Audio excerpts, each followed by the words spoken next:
December the 16th, 1944. The Ardennes Forest, Belgium. At 5:30 a.m., the ground trembles with an apocalyptic roar. 2,000 German artillery pieces unleash hell across an 85-mile front. Operation Watch on the Rhine, Hitler's last desperate gamble, has begun. The Battle of the Bulge will become the largest land battle in American military history.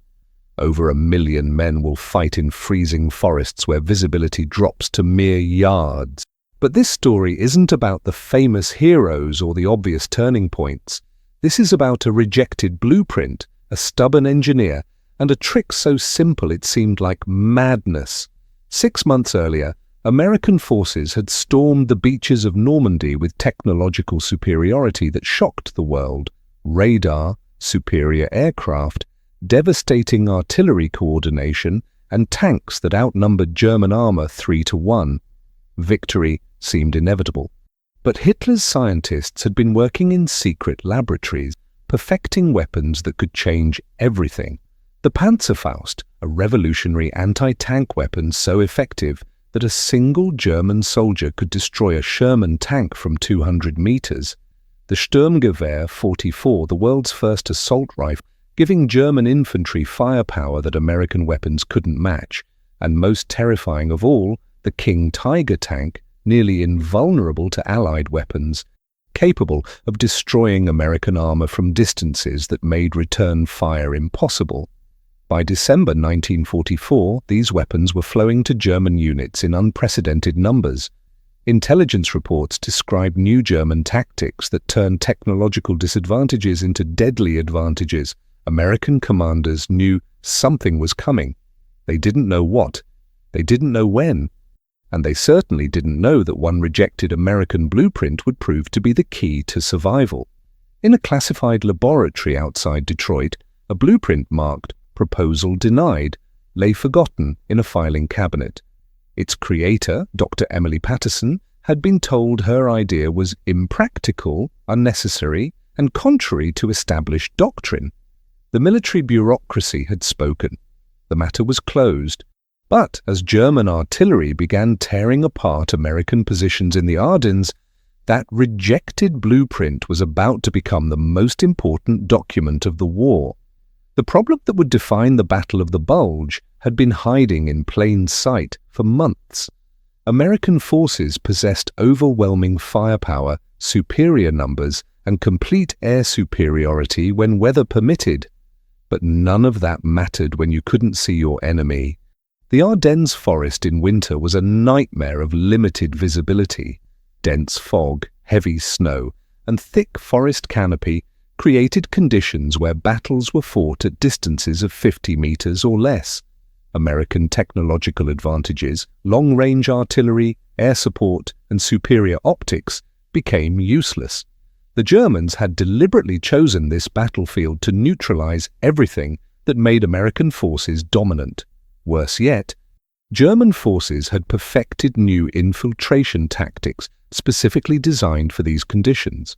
Small units armed with Panzerfausts could approach American positions undetected, destroy tanks and equipment, then disappear back into the forest before anyone could respond. Traditional detection methods, radar, aerial reconnaissance, forward observers, were rendered ineffective by the terrain and weather. American losses during the first week of the Battle of the Bulge were catastrophic. Entire tank companies were destroyed without ever seeing their attackers.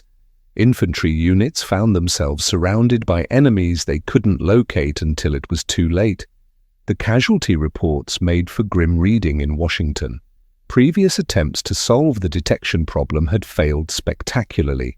The Army had tried everything: improved periscopes that fogged up in the cold, experimental infrared equipment that proved too fragile for combat conditions, and acoustic detection systems that couldn't distinguish between enemy movement and the constant noise of battle. The most promising solution had been portable radar units designed for infantry use.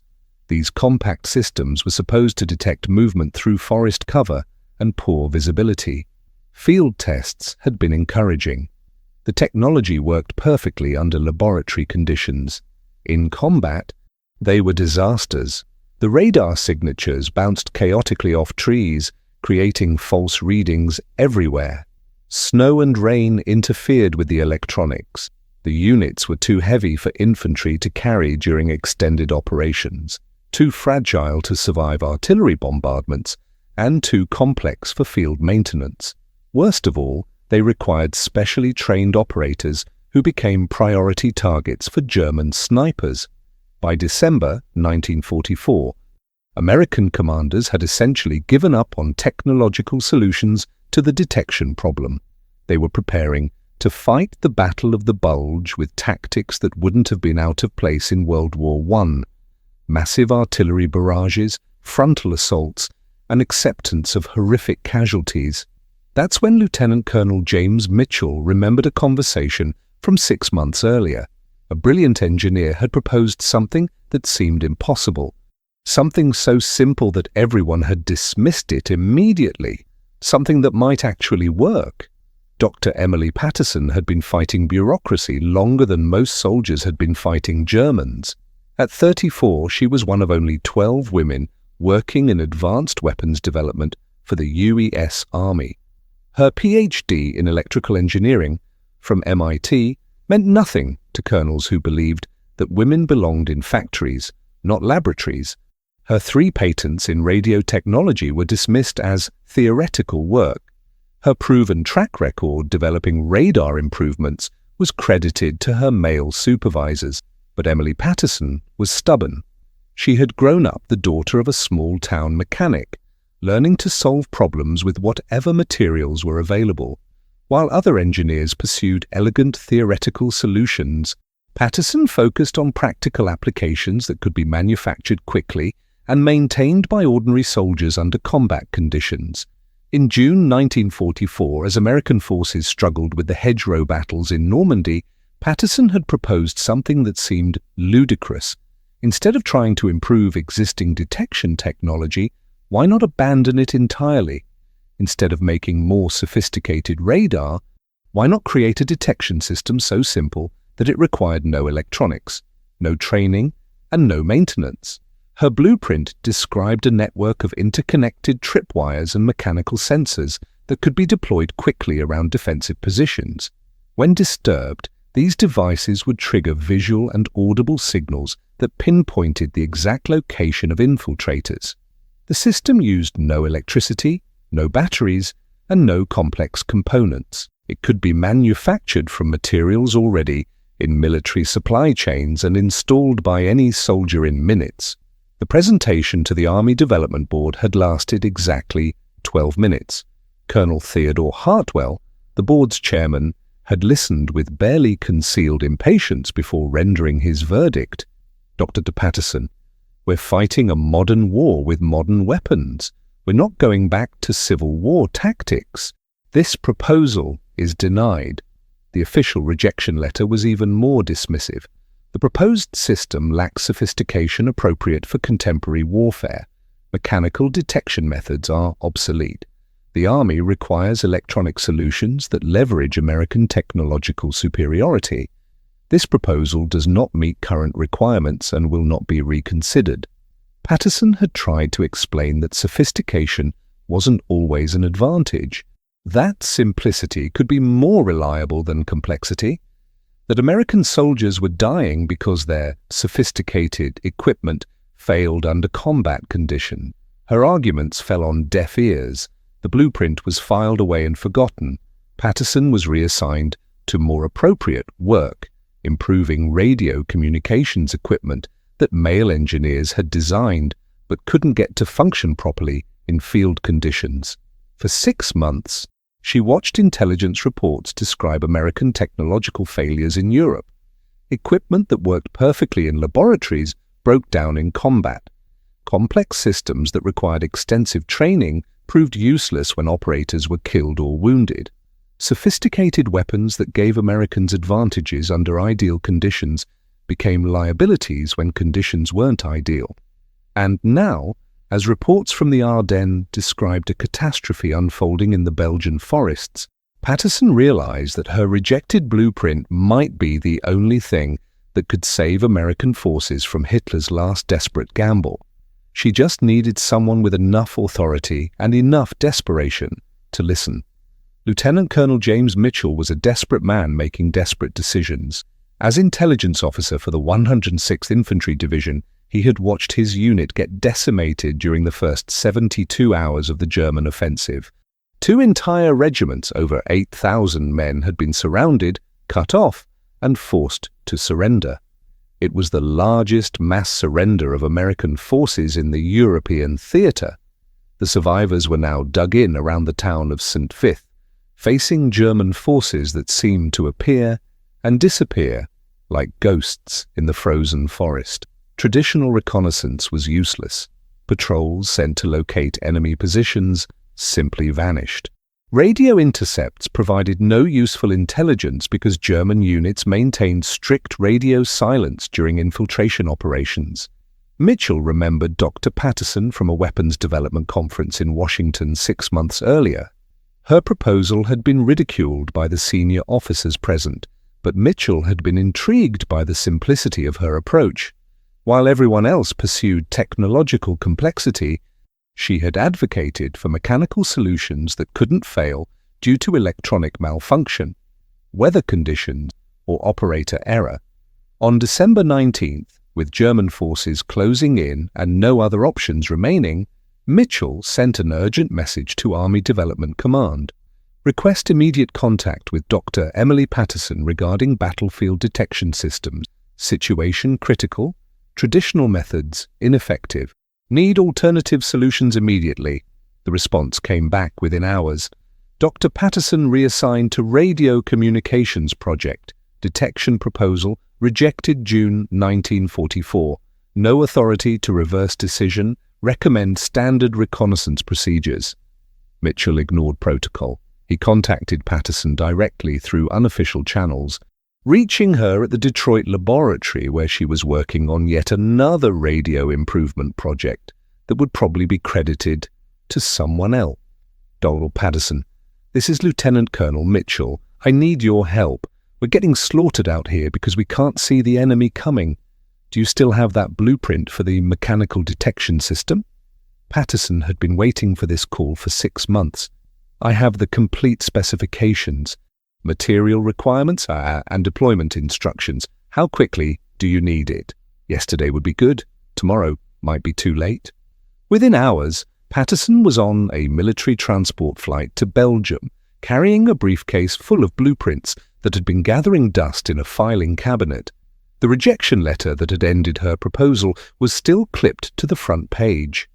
She had kept it as a reminder of how bureaucracy could be more dangerous than enemy fire. But turning blueprints into reality under combat conditions would require more than good intentions. The system needed to be manufactured from materials available in a battlefield supply depot, assembled by soldiers under enemy fire, and deployed across miles of frozen forest where German infiltrators could strike at any moment. Patterson spent the flight calculating requirements. Steel wire could be scavenged from communications lines. Spring mechanisms could be improvised from vehicle parts. Signal devices could be manufactured from artillery shell casings and simple chemical compounds. The entire system could be produced using materials already present in American supply chains. The real challenge would be convincing combat commanders to trust their lives to a system that looked like something from the previous century. In an age of radar and radio, Patterson was proposing to defend American positions with tripwires and mechanical alarms, but as her transport aircraft descended through heavy clouds toward a landing strip that was being shelled by German artillery, Patterson knew that desperate times required desperate measures. Her rejected blueprint was about to get the ultimate field test, and if it failed, American forces in the Ardennes might not survive to see 1945. Patterson arrived at the 106th Division command post on December 20th to find chaos. German artillery was pounding American positions every 30 minutes. Wounded soldiers streamed back from forward positions with reports that made no tactical sense. Enemy forces appearing behind American lines. Entire squads disappearing without a trace. Tank crews reporting muzzle flashes from positions that patrols had cleared hours earlier. Lieutenant Colonel Mitchell met her at the makeshift headquarters, a damaged farmhouse that shook with each artillery impact. "Dr. Patterson, I hope to God your system works, because we're running out of options. The Germans are infiltrating our lines faster than we can stop them." Patterson spread her blueprints on a table that was already covered with tactical maps marked in red. The retreat positions, the casualty reports, the growing list of units that had stopped responding to radio calls. "But the principle is simple," she explained, her voice steady despite the artillery thunder outside, "as we create a network of interconnected detection points around your defensive perimeter. When any sensor is triggered, it sends a mechanical signal through the network that pinpoints the exact location of the intrusion. No electronics to fail, no operators to train, no power requirements." Captain Robert Hayes, the division's operations officer, studied the blueprints with skepticism. "Well, this looks like something from the Civil War. How is a bunch of tripwires going to stop German infiltrators?" "It won't stop them," Patterson replied, "but it will tell you exactly where they are. Right now, you're fighting blind. This gives you eyes." The first test installation was a disaster. Patterson and a squad of engineers worked through the night of December 20th to install a prototype network around a forward observation post. The system used telephone wire scavenged from destroyed communications lines, spring mechanisms improvised from vehicle parts, and signal devices made from artillery shell casings filled with phosphorus compounds. At dawn on December 21st, the system triggered during the first German probe. Brilliant flares illuminated the forest, clearly marking the infiltration route. American defenders opened fire immediately, driving off the attack before it could develop. For exactly 47 minutes, the system worked perfectly. Then German artillery began targeting the flare positions. The first barrage destroyed half the network. The second barrage set fire to the forest, creating smoke that obscured visibility and made the flares useless.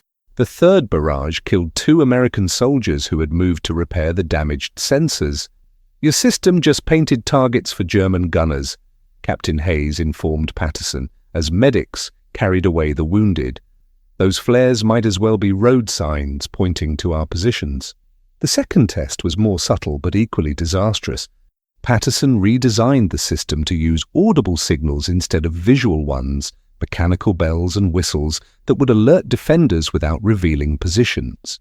The installation went smoothly. The first test triggered perfectly, producing a clear pattern of sounds that pinpointed infiltrator locations. Unfortunately, the sounds also alerted the German infiltrators that they had been detected. Instead of retreating, they began using the sensor network against American forces. By studying the sound patterns, German units could map American defensive positions and identify weak points in the perimeter. On the night of December 22nd, German infiltrators used Patterson's own detection system to guide a surprise attack that overran an entire American company position. 37 soldiers were killed or captured because the system designed to protect them had become a tactical intelligence source for the enemy. Patterson stared at the after-action report with growing despair. 2 tests, 2 failures. Each failure had cost American lives. The rejection letter clipped to her blueprint seemed prophetic now. Maybe the Army Development Board had been right. Maybe mechanical detection systems were obsolete. Maybe sophistication was necessary after all. But as German artillery resumed its methodical pounding of American positions, Patterson realized that failure wasn't an option. Thousands of American soldiers were trapped in the Ardennes, facing an enemy they couldn't see and couldn't track. Traditional methods had failed. Electronic solutions had failed. Her mechanical approach had failed twice. But failure was information. Each test had revealed problems that could be solved. The system needed to be invisible to enemy observation, silent enough to avoid detection, and complex enough to prevent enemy exploitation. It seemed impossible. Patterson had built her career on solving impossible problems. By December 23rd, word of Patterson's failures had reached division headquarters. General Alan Jones, commander of the 106th Infantry Division, was facing the complete collapse of his unit. 2 of his 3 regiments had been destroyed. His remaining forces were scattered across 20 miles of frozen forest, fighting a withdrawal action against German units that seemed to know American positions better than the Americans themselves. The last thing General Jones needed was a civilian engineer conducting unauthorized experiments that were getting his soldiers killed. "Colonel Mitchell," Jones's voice cut through the radio's static like a blade. "I want that woman and her goddamn tripwires out of my sector immediately. We're fighting for survival here, not conducting science experiments." Mitchell tried to defend Patterson's work, but the evidence was damning. 2 failed tests, 37 American casualties directly attributable to detection system failures, resources and manpower diverted from critical defensive preparations to support experimental projects that had proven worse than useless. The formal order came down within hours. Dr. Emily Patterson will cease all experimental activities immediately. She will report to Rear Echelon Headquarters for immediate evacuation to safe areas. All materials and personnel associated with experimental detection systems will be reassigned to standard defensive preparations. But Patterson's problems weren't limited to field commanders. Word of her unauthorized activities had reached Washington, where Army Development Command was facing uncomfortable questions about why a rejected proposal was being tested in combat without proper authorization. Colonel Theodore Hartwell, the same officer who had rejected Patterson's original proposal, sent a scathing message to the European Theatre of Operations. Dr. Patterson was specifically ordered to discontinue work on mechanical detection systems. Her presence in combat zones was not authorized. Her experimental activities violate established protocols and endanger operational security. She will be recalled immediately and face disciplinary action. Even Lieutenant Colonel Mitchell was beginning to doubt his decision to bring Patterson to the Ardennes. The failures had cost lives and diverted resources during a critical phase of the battle. Traditional military wisdom suggested that desperate situations required proven solutions, not experimental gambles that had already failed twice. "Maybe the brass is right," Mitchell confided to Patterson as they prepared to evacuate the forward command post. "Maybe we should stick to what we know works." "What we know works isn't working," Patterson replied, studying intelligence reports that painted an increasingly desperate picture. German infiltrators were penetrating American lines with impunity. Traditional reconnaissance couldn't locate enemy positions. Electronic surveillance equipment was failing under combat conditions faster than it could be replaced. But Patterson's most dangerous enemy wasn't German artillery or military bureaucracy. It was time. Each day brought new reports of American units being overrun by infiltrators they never saw coming. Each night brought German probes that penetrated deeper into American positions. The window for developing new solutions was closing rapidly. On the evening of December 23rd, as Patterson packed her blueprints for the trip back to Washington and probable court-martial, she received an unexpected visitor, Sergeant First Class William McKenna, a squad leader whose position had been overrun during the second failed test. "Ma'am," McKenna said quietly, "I know the system didn't work the way you planned, but for those 47 minutes during the first test, we could see them coming. For the first time since this whole mess started. We weren't fighting blind." McKenna paused, choosing his words carefully. "The brass wants you gone, but the guys on the line, we know you're trying to save lives. If you think you can make it work, we're willing to try again." Patterson looked at the rejection letter clipped to her blueprints, at the evacuation orders, at the disciplinary action waiting in Washington. Then she looked at Sergeant McKenna, who was willing to risk his life and career on a system that had already failed twice. "Sergeant, if I stayed, if I tried one more time, would your men follow orders from someone the Army considers a failed experiment?" McKenna's answer would determine whether Patterson's rejected blueprint would get a third chance or disappear forever into military bureaucracy. "Ma'am," Sergeant McKenna said with conviction, "my men don't care what Washington thinks. They care about staying alive. If you believe you can make this work, we'll follow your lead." That night, as German artillery fell silent during the traditional Christmas Eve ceasefire, Patterson made a decision that would define the rest of her career. She would stay, she would try again, and this time she would solve the fundamental problems that had doomed her previous attempts. Working by candlelight in a bombed-out church basement, Patterson analyzed every detail of her failures. The visual signals had been too obvious, making American positions targets for German artillery. The audible signals had revealed defensive patterns to enemy infiltrators. Both systems had been too simple, too predictable, too easy for the Germans to exploit. The breakthrough came at 3 a.m. on December 24th, as Patterson studied a damaged German communication cable that American engineers had recovered from an overrun position. The cable contained multiple pairs of wire, each carrying different signals through the same protective sheath. If one pair was damaged, the others continued functioning. That's when Patterson realized her fundamental error. She had been designing detection systems. She should have been designing communication systems. Instead of triggering immediate alarms, her sensors would send coded signals through a redundant network of cables. These signals would be processed at a central location where operators could analyze patterns and determine the nature of each intrusion. False alarms could be filtered out. Enemy counter-surveillance could be detected and neutralized. Most importantly, the system would remain invisible to enemy observation while providing detailed intelligence about German infiltration activities. The new design was exponentially more complex than her original proposal. Instead of simple tripwires triggering flares, she envisioned a network of pressure sensors, motion detectors, and communication relays that would create a comprehensive picture of enemy movement. The system would distinguish between wildlife, weather effects, and human activity.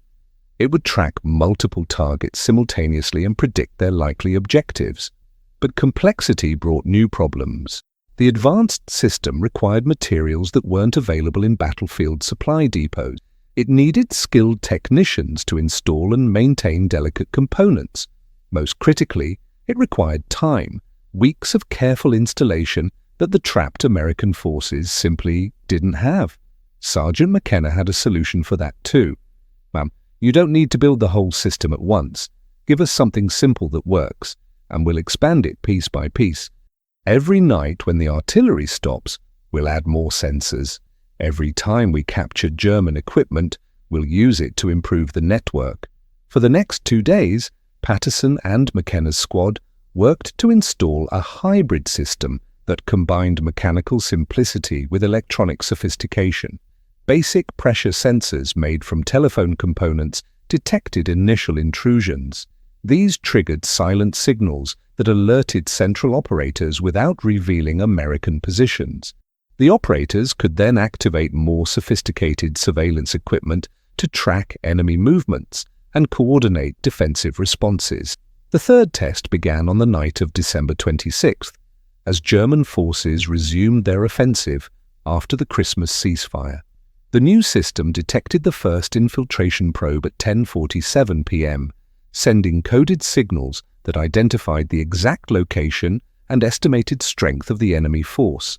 This time, American defenders didn't open fire immediately. Instead, they tracked the German infiltrators as they moved through the forest, mapping their route and identifying their objective. When the German force reached its attack position, American artillery was already waiting. The infiltrators were destroyed before they could strike. The system worked flawlessly for 6 hours, then 12 hours, then 24 hours. By December 28th, Patterson's detection network was providing intelligence that allowed American forces to predict German attacks, ambush infiltration attempts, and coordinate counter-operations that began pushing German forces back. The rejected blueprint had finally proven itself under the ultimate test. combat against desperate enemies fighting for their lives. December 29, 1944. Patterson's detection system had been operational for 72 hours when everything went wrong simultaneously. At 0300 hours, German forces launched their largest infiltration operation of the entire Battle of the Bulge. Over 200 specially trained commandos, equipped with captured American uniforms and weapons, began penetrating Allied lines across a 15-mile front. Their mission: destroy ammunition depots, cut communication lines, and create chaos that would allow German armored units to break through weakened American positions. Patterson's system detected the infiltration immediately, but the scope of the operation overwhelmed her network. Sensors triggered across dozens of locations simultaneously. The communication cables, already damaged by weeks of artillery bombardment, began failing under the massive signal load. Operators at the central monitoring station found themselves flooded with alerts they couldn't process fast enough. "We're getting readings everywhere," reported Corporal James Rodriguez, the chief system operator. "I count at least 30 separate intrusions, maybe more. The network is overloading. We're losing sensors faster than we can track them." But the technical crisis was only the beginning. At 0430 hours, a German artillery barrage specifically targeted the communication cables that connected Patterson's sensors to the central monitoring station. Someone had provided German gunners with precise coordinates for the detection network. The implication was terrifying. Either German forces had captured and interrogated American personnel familiar with the system, or there was a traitor within the American ranks providing intelligence to the enemy. Lieutenant Colonel Mitchell pulled Patterson aside as explosions destroyed another section of her communication network. "Emily, they know about your system. They're targeting it specifically. Either we have a security leak, or the Germans have figured out how it works." Patterson studied the pattern of German artillery strikes on a tactical map. The targeting was too precise to be coincidental. Someone with detailed knowledge of her system was directing German fire to destroy critical components in exactly the right sequence to cause maximum damage. "It's worse than a security leak," Patterson realized. "Someone is actively sabotaging the system from within our own lines." The sabotage became apparent when Patterson and Sergeant McKenna conducted an emergency inspection of damaged sensors. Components that should have failed from artillery damage showed clear signs of deliberate destruction. Communication cables had been cut with wire cutters, not damaged by explosions. Signal relay boxes had been opened and their contents scrambled by someone with technical knowledge. At 0600 hours, they found the saboteur, Lieutenant Brian Holbrook, a communications officer who had been assigned to help maintain Patterson's system. German documents found in his possession revealed the extent of his betrayal.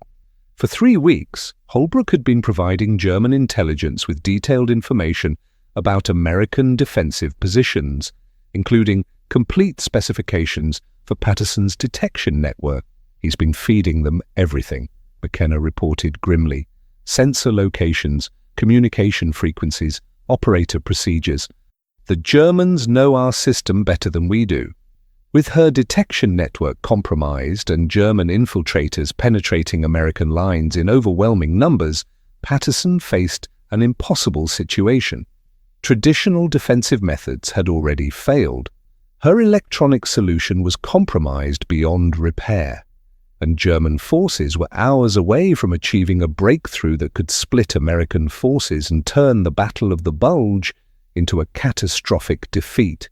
But Patterson had one final option, something so simple that even a traitor couldn't compromise it because it required no communication, no electronics, and no coordination between different positions. She was going back to her original rejected proposal: mechanical detection systems that couldn't be sabotaged, couldn't be intercepted, and couldn't be turned against American forces because they required no technology more sophisticated than springs and tripwires. "Sergeant McKenna," Patterson said as German artillery resumed its methodical destruction of her electronic network, "how many men do you have who aren't afraid of getting their hands dirty?" "All of them, ma'am." "What do you need?" I need to build something the Germans will never see coming because it's too simple for them to believe. Patterson was about to prove that sometimes the best defense against sophisticated enemies is primitive technology they've forgotten how to counter. December 30th, 1944. 1800 hours. Patterson had exactly 12 hours before German forces launched what intelligence reports indicated would be their final, decisive assault. 12 hours to deploy a detection system using nothing more sophisticated than scrap metal, telephone wire, and mechanical components that couldn't be sabotaged because they contained no electronics.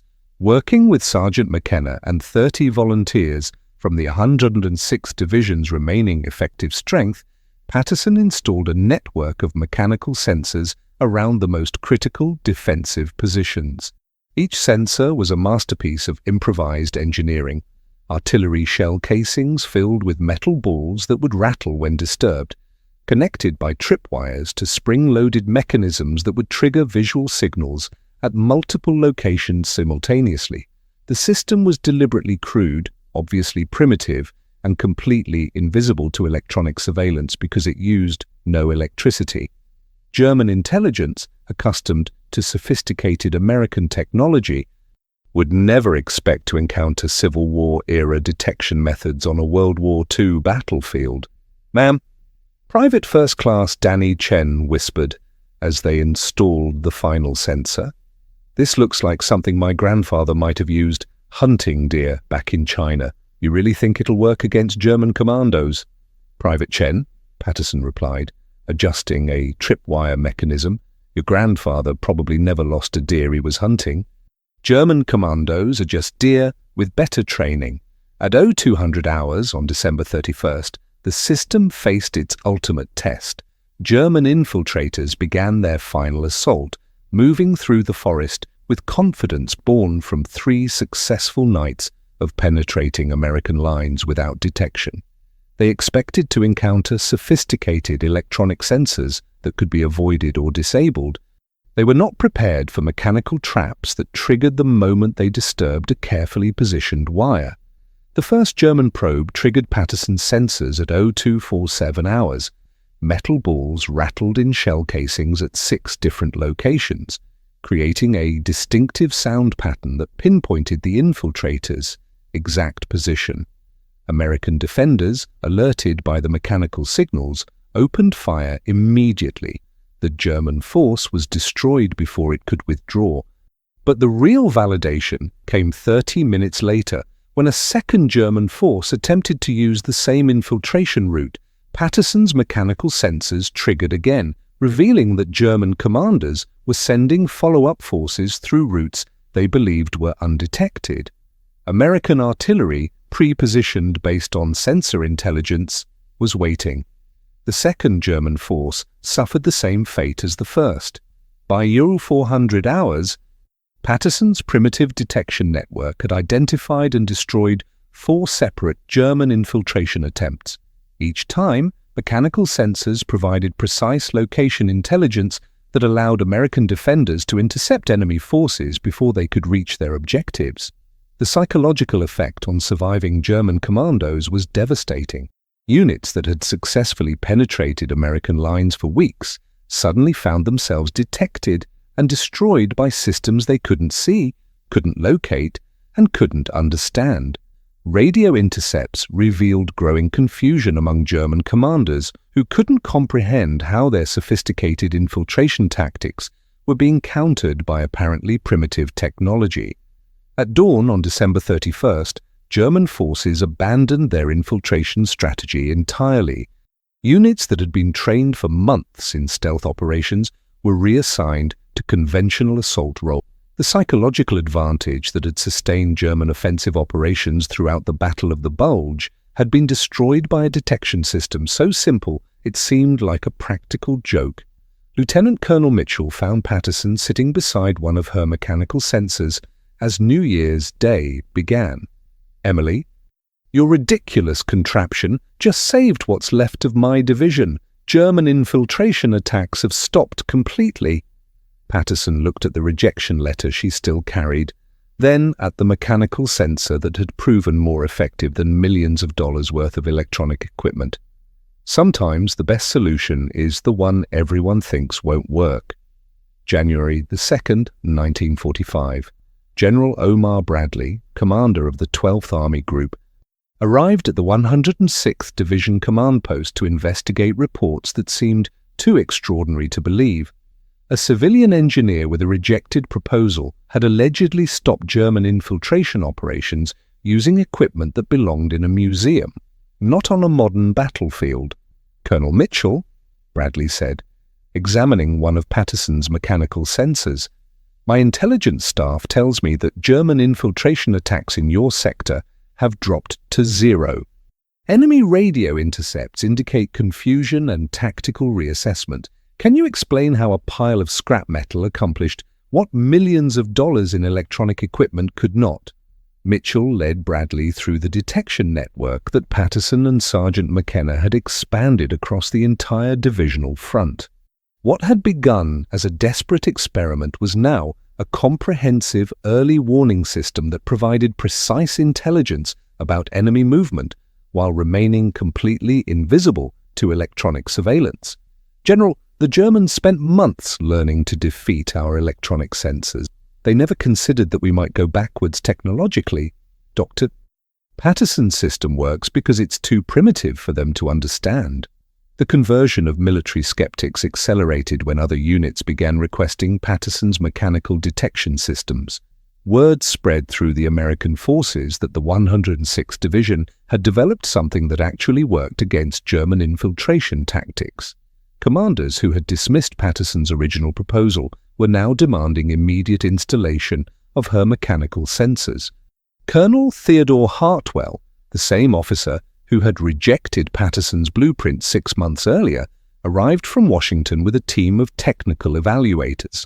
His mission was to determine whether Patterson's success could be replicated across the entire European theater. "Dr. Patterson," Hartwell said stiffly, clearly uncomfortable with admitting his previous error, "the Army Development Board has reconsidered your original proposal. We believe there may have been insufficient evaluation of practical applications." Patterson handed him the rejection letter she had carried throughout the Battle of the Bulge. "Colonel, this letter stated that mechanical detection systems were obsolete. Have German infiltration tactics somehow become obsolete as well?"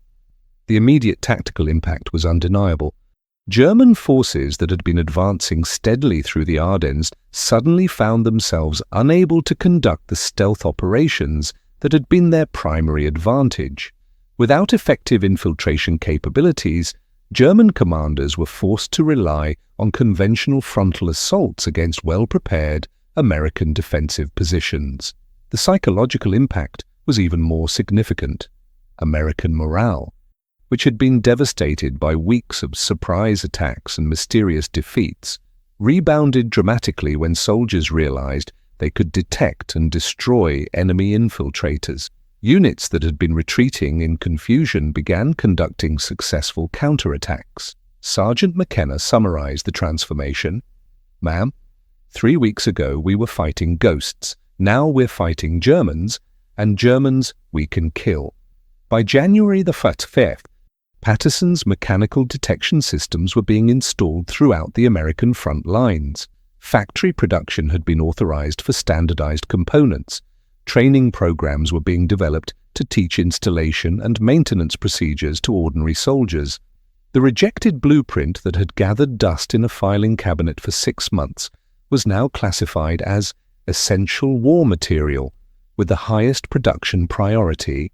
Patterson herself was promoted to lieutenant colonel and appointed as chief of battlefield detection systems for the European theater. But the most satisfying moment came when General Dwight Eisenhower personally visited Patterson's original installation site. Standing beside the crude mechanical sensors that had changed the course of the Battle of the Bulge, the Supreme Allied Commander made a simple statement that validated everything Patterson had endured. Sometimes the most sophisticated solution is elegant simplicity. Dr. Patterson understood that technology serves tactics, not the reverse. The Battle of the Bulge officially ended on January 25, 1945, with complete Allied victory.